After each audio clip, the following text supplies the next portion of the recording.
आज 26 जनवरी होगी, हम लोगों को माइक पे बोलने को मौका मिलेगा, एक स्टेज शो करेंगे। बहुत अच्छा करना चाहते थे हम। आपकी आशाएं, एक्सपेक्टेशंस जो आपकी हो रही है, जो आपने की थी, आपको अंदर से ये आशा लग रही थी कि हमें करना है, हमें कुछ आज जाएंगे, हम प्ले करेंगे। कोई रावण बन रहा था, कोई सीता बन रहा था, कोई रिलीजियस फंक्शन में जैसे कोई, और कोई नेशनल जो आपके मतलब ऐसे नाटक थे जो हमें करने थे।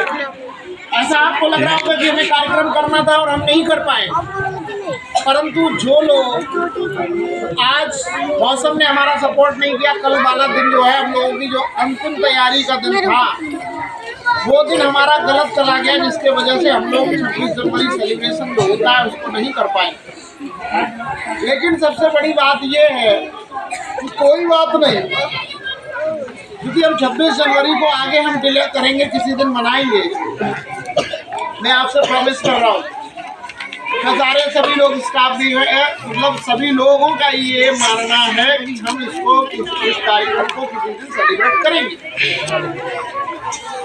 उसमें मौसम को भी देखते हुए कोई ऐसा डेट फाइनल करेंगे। तब तक जो है हम अपनी जो विधिवत पढ़ाई है, जिस हिसाब से चलती रहती है, आज 26 जनवरी के बाद हमने 4-5 दिन लगातार तैयारी में निकाले।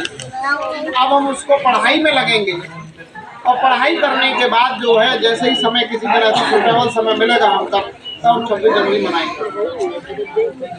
26 जनवरी क्यों मनाते हैं? ये हमारे देश का 74वां गणतंत्र दिवस है। जब से हमारा देश आज़ाद हुआ है, तब से हमारा देश में 73 गणतंत्र दिवस मनाए जा चुके। इससे पहले अब ये 74वां गणतंत्र दिवस है। इस 74वें गणतंत्र दिवस पर आपको पता होना चाहिए क्यों मनाया जाता है। इसका मेन कारण ये है कि इस दिन हमारे देश में संवैधानिक व्यवस्थाएं लागू हुई थी। उससे पहले हमारे देश में संविधान नहीं था। सारी जो व्यवस्थाएं थी वो ऐसी थी, वंशानुगत थी, यानी जेनेटिक भाव से थी, वंशानुगत। अगर कोई राजा हो रहा था तो उसी के परिवार का ही व्यक्ति राजा होता था, राज्य करता था ना, हम नहीं चुन पाते थे।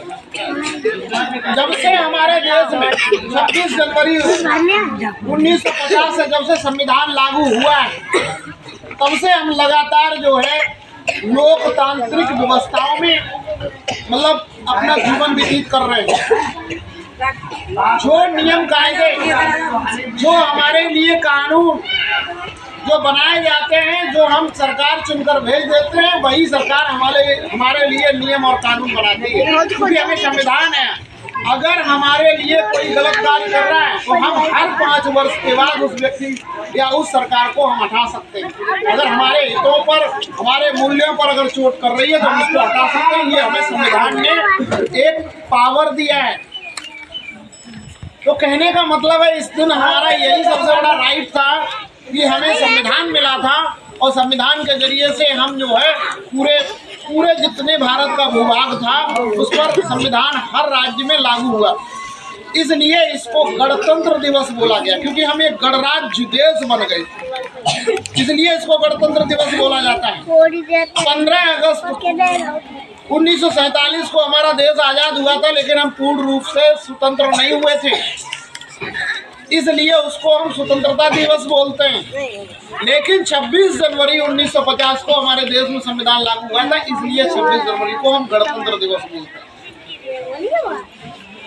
दूसरी बात, ये जो दिन है आपका, ये इतना महत्वपूर्ण इसलिए भी है क्योंकि ये दिन जो हम पहले गुलाम थे, हम पराधीन थे, हम किसी दूसरे के अधीन थे। हमने एक क्लास में बताया भी है कि पहले हमारे जो किसान थे, वो हमारी ईस्ट इंडिया कंपनी जो हमको गुलाम रखे हुए थी, उस किसान का जो जमीन पर वो खेती करते थे, उसकी आधी फसल जो है लगान के रूप में ईस्ट इंडिया कंपनी ले लिया करती थी। हम इतने गुलाम थे, यानी हम अपनी जमीन पर काम करने के बावजूद हम उन लोगों को आधा पैसा, आधा जो है उसकी फसल का वो दे देते थे। एक कहावत है, पराधीन सपने सुख नहीं।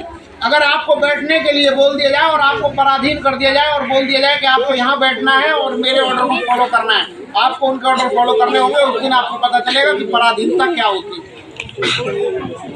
तो ऐसी पराधीनता में हम लोग जी रहे थे।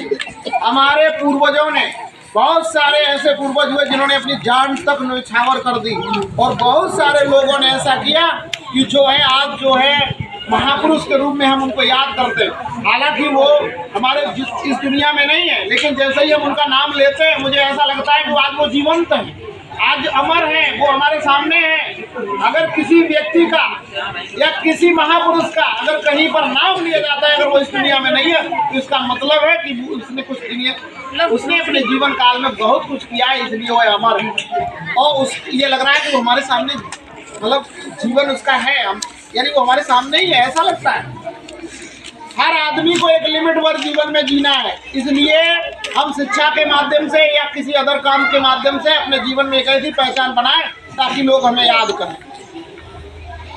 ऐसे महापुरुषों ने जो हमारी जीवन रक्षा के लिए, हमारी हितों के लिए, हमारे मूल्यों की रक्षा के लिए अपनी जान तक न्यौछावर कर दी, इसलिए 26 जनवरी को राष्ट्रीय त्योहार के रूप में मनाया जाने लगा।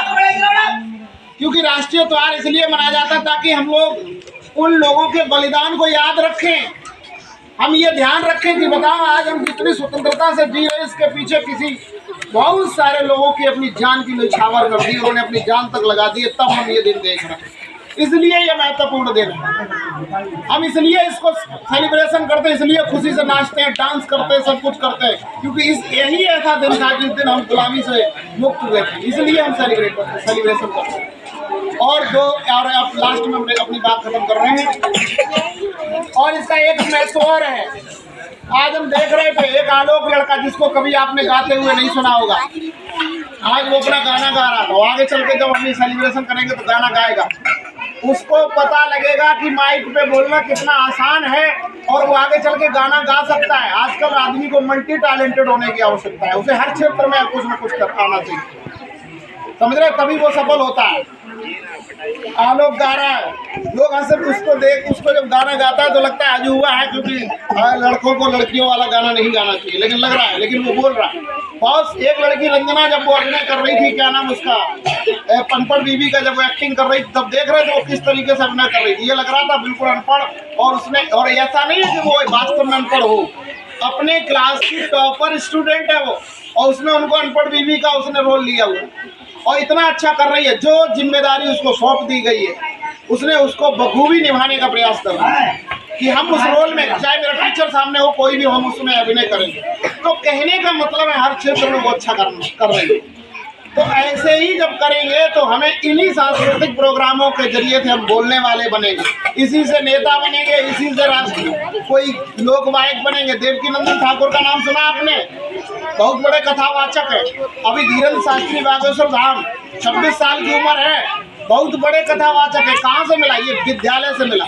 और जितने हीरो हैं, जितने एक्टर हैं, जितने अभिनय करते हैं, हीरो हीरोइन, वो उनको ये सारा अभिनय का पूरा सबसे स्टार्टिंग प्रोसेस कहाँ से मिला? उनको विद्यालय से मिली। इसलिए जो बच्चे इसमें हैं वो बड़े मनोभाव से काम करें, ये भी जरूरी है। हर फील्ड में ये भी एक फील्ड होता है। कुल मिला के हम ज़्यादा बोल रहे हैं तो आप लोगों को लग रहा होगा कि जल्दी से हमें बूंदी मिले और हम जो है जल्दी से इसका मतलब बूंदी का जो मीठा रस पान करें, बहुत जल्दी कर जाए। तो कुल मिला के सभी लोग जैसे जैसे सर बताएंगे उस हिसाब से आप लोग जाना। 26 जनवरी का महत्व हमारे जीवन में बहुत है। बहुत सारे महापुरुषों ने हमको जो है अपनी जान में जीकर अपनी आज़ादी दिलाई है, हम इसका महत्व रखेंगे और अपनी पढ़ाई करके इस राष्ट्र निर्माण में सहभागी बनेंगे। ऐसी आशा के साथ अपनी बातों को करते हैं। जय हिंद, जय